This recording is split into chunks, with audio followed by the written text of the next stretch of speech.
Hello friends, welcome to serial நேரம். இப்போ 331 எபிசோடில் என்ன நடந்தது அப்படின்றத தான் ஃபுல்லாக பார்க்க போகிறோம். போன தடவை இதில் முடிஞ்சு அப்படின்னா அந்த டாக்ஸிக்காரவங்கள பே பண்ணிவிட்டு அப்படியே ஜனனி வந்து அந்த காட்டுக்குள்ளே போகிறாங்க. அதோடய முடிஞ்சு இப்போ அதோடைய கண்டினியூ. அப்படியே அந்த காட்டுக்குள்ளே போயிட்டே இருக்காங்க. கொஞ்சம் தூரம் நடந்து போயிட்டே இருக்காங்க. புறவில் தடுக்கி விழுகிறாங்க. மறுபடியும் எந்திரிச்சு போயிட்டே இருக்காங்க. பார்த்தா கொஞ்சம் தூரத்தில் அந்த புல்லட் காரை வந்து பைக்கு நிப்பாட்டி இங்கே போயிருக்கான். உடனே அவங்களுக்கு தெரிஞ்சிச்சு, சரி இங்கே தான் வந்திருக்கான், இதுக்கு முன்னாடி தான் போயிருப்பான்னு சொல்லி போயிட்டே இருக்காங்க. பட் 4 பக்கம் காடாக இருக்கிறதுனால அவங்களால கெஸ் பண்ண முடியல எங்கே இருக்கான் என்ன எதுன்னு சொல்லி. 4 பக்கம் சுற்றி பார்த்துட்டே இருக்காங்க. அப்படியே போயிட்டே இருக்காங்க. அப்படியே உடனே அவன் கால் பண்ணுறான். அந்த ராமசாமி மையப்பன் வந்து ஜனனிக்கு கால் பண்ணுறான்.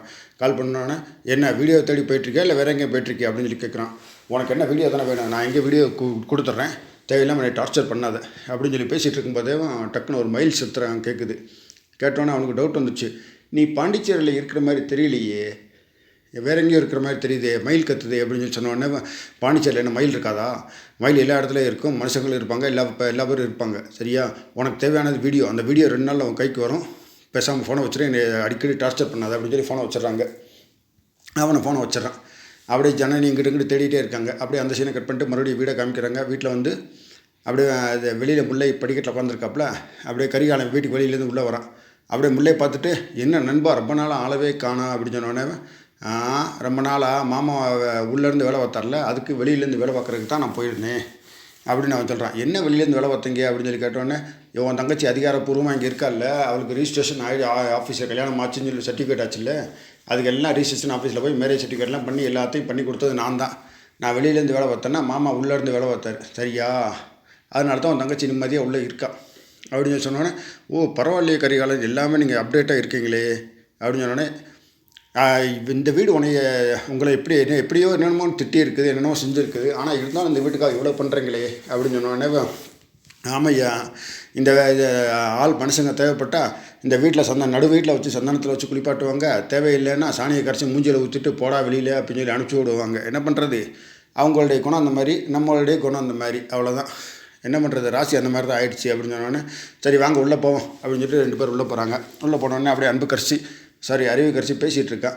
ஆமாம், அன்றைக்கி என் தங்கச்சி கல்யாணம் நிற்கலை, அது வந்து சடங்கெல்லாம் கரெக்டாக பண்ணிட்டோம், லாஸ்ட் டேத்தில் ஏதோ ஒரு மூதேவி வந்து கெடுத்துருச்சு, அதனால் மறுபடியும் அந்த சடங்கெல்லாம் பண்ணிவிட்டு அப்படியே வீட்டிலே வச்சு தாலி கட்டுற மாதிரி நீங்கள் வாங்கன்னு சொல்லி பேசிகிட்டு இருக்காங்க.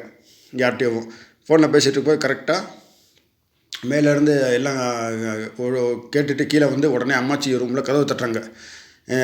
என்னத்தை இது, இந்த வீட்டில் என்ன நடக்குது எது நடக்குதுன்னு கேட்கவே மாட்டீங்களா, பார்க்கவே மாட்டீங்களா? நீங்கள் பாட்டுக்கு அன்றைக்கி உங்கள் பையனை கட்டி தொங்க விட்ட வீடியோ பார்த்ததுலேருந்து நீங்கள் பாட்டு வீட்டை விட்டு போயிட்டீங்க, அவள் என்ன பண்ணுறா ஏது பண்ணுறான்னு எதுவுமே கேட்க மாட்டேறீங்க.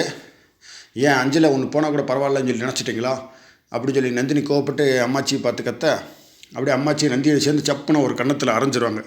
என்னடி சொல்கிறேன், அவன் 5 பிள்ளைகளையும் என் பிள்ளைகடி, நான் அவன் இப்போ சக்தி எப்படியாவது காப்பாற்றணும்னு சொல்லிட்டு கோயில் குளமாக போய் வேண்டிகிட்டு வந்துட்டுருக்கேன், அதனால தான் வீட்டில் இல்லை, கோயில் குளமாக போய் சாமிகிட்ட வேண்டிகிட்ருக்கேன், என் பிள்ளையை எப்படியாவது காப்பாற்றுன்னு சொல்லி. அதுக்காக போய்ட்டு வந்தால் நீ என்னென்னமோ பேசிகிட்டு இருக்க, பெத்த பிள்ளையோடைய கஷ்டம் எப்படின்னு அந்த தாய்க்கு தாண்டி தெரியும் அப்படி இப்படின்னு சொல்லி ஒரு டைலாக் பேசுகிறாங்க. அப்படியே உடனே தர்ஷினி வந்துட்டு, அம்மாச்சி உங்கள் சக்தி சித்தப்பா நல்லா இருக்கணும்னா நீங்கள் கோயில் குளம் போக தேவையில்லை, உங்கள் பெரியம்மானுக்கே ஃபோன் போட்டு சொல்லுங்கள், உங்கள் பெரியம்மான்ட்ட கேளுங்க, ஏன்னா அவர் தான் அவரை அடைச்சி வச்சுருக்காரு அப்படின்னு சொன்னோடனே, பொடி லூஸு அவன் எதுக்கிட்ட அடைச்சி வைக்கிறான், அவன் தம்பி மேலே அவன் அதிகமாக பாசம் வச்சுருக்க வேண்டி, அவன் தாண்டி எடுத்து தோல் மேலே தூக்கி போட்டு வளர்த்துவேன், அவன் ஏண்டி அவனை அடைச்சி வச்சுருக்கணும் அப்படின்னு சொன்னோடனே, உங்களுக்கு ஒன்றும் புரிய மாட்டேது, நான் என்ன சொன்னாலும் கேட்கவே மாட்டேது. இந்த பாருங்கள், அவன் அங்கே இதை அடைச்சி வச்சுக்கிட்டு ஜனனி ஏன் விட்டு வெளியில் போகணும், எங்களை ஏன் பேச விடாமல் சத்தியம் பண்ணி போகணும், ஏன் இப்போ பெரியவர் சொன்னதுனால தானே இதெல்லாம் போனாங்க, இதெல்லாம் உங்களுக்கு தெரியுமா தெரியாதா, உங்களுக்கெல்லாம் கொஞ்சம் மூளை இருக்குதா இல்லையான்னு சொல்லி நந்தினி கேட்டுகிட்டே இருக்கான்.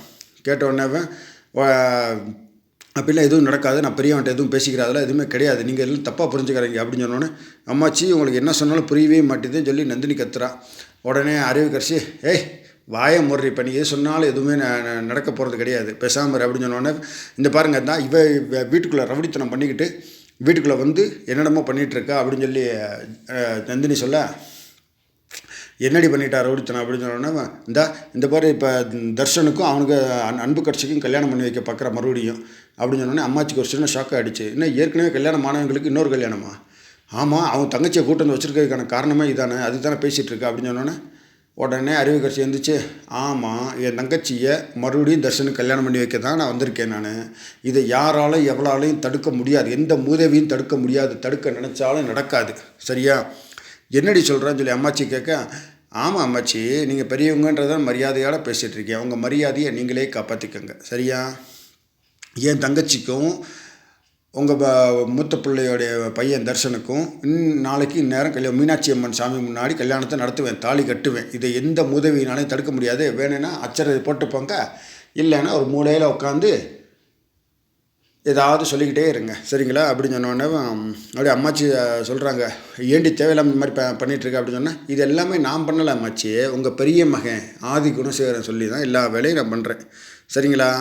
அப்படின்னு சொன்னோடனே முதல்ல வரட்டும், அப்படி என்னடி பெருசாக பேசிட்டுருக்க அப்படின்னு சொல்லி கத்துறோடனே அப்படியே இல்லைன்னு வச்சுக்க. என் தங்கச்சி காலத்தில் தாலி ஏறலை, நான் அந்த வெளியில் போயிருக்கால ஜனனி, அவள் உயிரோடு வர முடியாது வீட்டுக்குள்ளே.